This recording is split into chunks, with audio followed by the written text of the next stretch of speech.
हाँ तो प्यारा भैया बहन, अब हम आगे बढ़ते हैं। अभी जो अर्धवार्षिक परीक्षा होने वाली है उसमें अष्टम विज्ञान में पाठ 1 से लेकर पाठ 10 तक आएंगे। तो आपको तैयारी करनी है और अच्छे से परीक्षा को दिलाना है, ठीक है, पेपर लिखना है। तो अब हम आगे बढ़ते हैं। ध्वनि हम कैसे सुनते हैं? ध्वनि किसी माध्यम से संचरित होकर हमारे कानों तक पहुंचती है। कानों से यह ध्वनि संकेत के रूप में मस्तिष्क दिमाग दिमाग तक दिमाग तक पहुंचती है और तब हमें ध्वनि सुनाई देती है।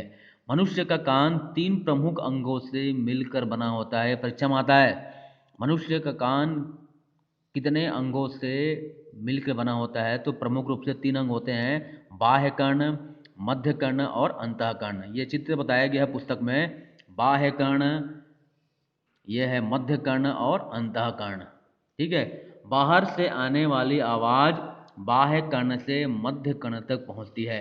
बाहर से जो आती आवाज़ वह बाह्य कर्ण से मध्य कर्ण तक पहुंचती है। मध्य कर्ण में स्थित कर्णपट्टम के कंपन अंतःकर्ण में संचरित होते हैं।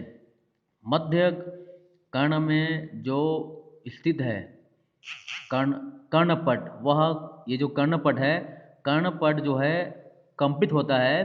अब तब आवाज़ जो है आगे जो है बहती है। अंतःकरण में स्थित श्रवण तंत्रिकाएं इन कंपनों को संकेत के रूप में मस्तिष्क तक भेज देती है।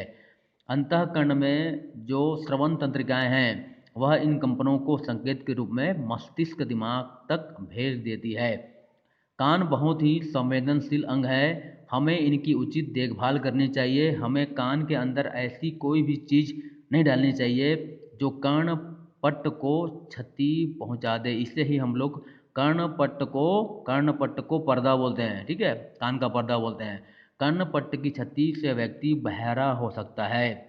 तो इसलिए कभी भी पेंसिल है, कलम है, चाक है आदि कान में नहीं डालना चाहिए। और गलती से कभी किसी बच्चे के कान को मारना भी नहीं चाहिए, खेल कूद में भी नहीं मारना चाहिए, ठीक है।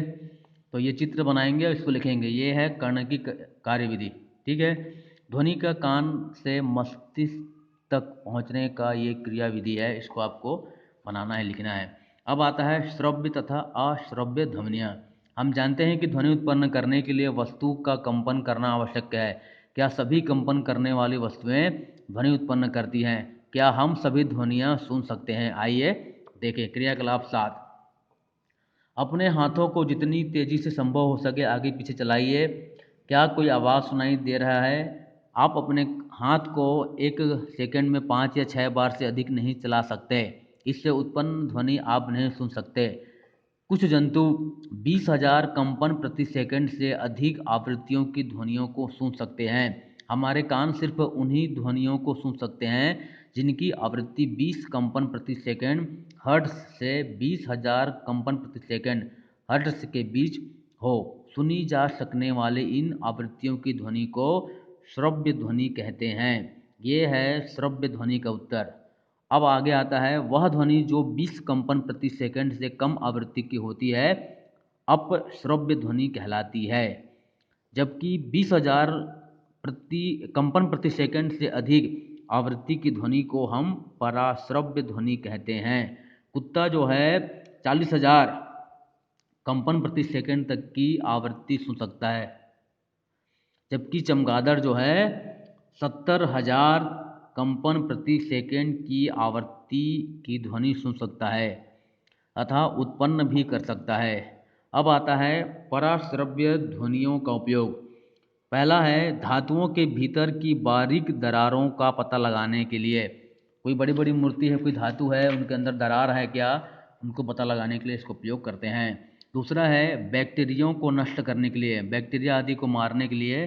तीसरा है घड़ी के पुर्जों को साफ करने के लिए, घड़ी के आंतरिक पुर्जों को साफ सफाई के लिए इसका उपयोग करते हैं। चौथा है मस्तिष्क के ट्यूमर के स्थान का पता लगाने के लिए। दिमाग के अंदर, मस्तिष्क के अंदर कोई ट्यूमर, कोई कोई मतलब मांस का लोथड़ा तो जमा तो नहीं है, मतलब मस्तिष्क के अंदर कहीं पर कोई मांस का थक्का तो नहीं जमा है, ट्यूमर तो नहीं है, इसको पता लगाने के लिए इसका उपयोग किया जाता है, ठीक है। अब आता है गठिया के दर्द को दूर करने के लिए। और मोतियाबिंद के इलाज में तथा गुर्दे की पथरी को समाप्त करने में भी इसका उपयोग किया जाता है। ठीक है। अब आता है श्रव्य और पराश्रव्य ध्वनियों में अंतर लिखिए। ठीक है, अभी बताया हूँ मैं और इसके बारे में आपको मैं व्हाट्सएप में भेज दूंगा। और पराश्रव्य ध्वनि का उपयोग अभी बताया गया है। और सामान्य मनुष्य की श्रव्य सीमा क्या है भी बताया हूँ, पढ़ा हूँ मैं। ठीक है, पर उत्तर सुन लीजिए। श्रव्य ध्वनि और पराश्रव्य ध्वनि में अंतर। जिस आवृत्ति सीमा तक की ध्वनि हमें सुनाई देती है उसे हम श्रव्य ध्वनि कहते हैं। और पराश्रव्य ध्वनि, श्रव्य ध्वनि आवृत्ति सीमा से अधिक आवृत्ति की ध्वनि को हमें सुनाई नहीं देती है, पराश्रव्य ध्वनि कहलाती है। श्रव्य ध्वनि आवृत्ति की सीमा 20 हर्ट्ज से 20,000 हर्ट्ज तक होती है और पराश्रव्य ध्वनि आवृत्ति की सीमा 20,000 हर्ट्ज से अधिक की होती है। ये दोनों में अंतर हो गया है, पीछे बुक में दिया गया है, उसके अनुसार आप अंतर लिख सकते हैं। और वैसे मैं व्हाट्सएप में भेज दूंगा इसके अंतर को। और दूसरा है पराश्रव्य ध्वनि का उपयोग। तो ये अभी ये जो ऊपर दिया गया है इसी को लिखना है। और सामान्य मनुष्य की श्रव्य सीमा लिखिए। तो सामान्य मनुष्य की श्रव्य सीमा 20 हर्ट्ज से 20,000 हर्ट्ज तक होती है। ठीक है, ये तीनों प्रश्नों के उत्तर मैंने बता दिया हूँ, इतना लिखिए और समझिए, फिर आगे आगे अगले वीडियो में बताएंगे।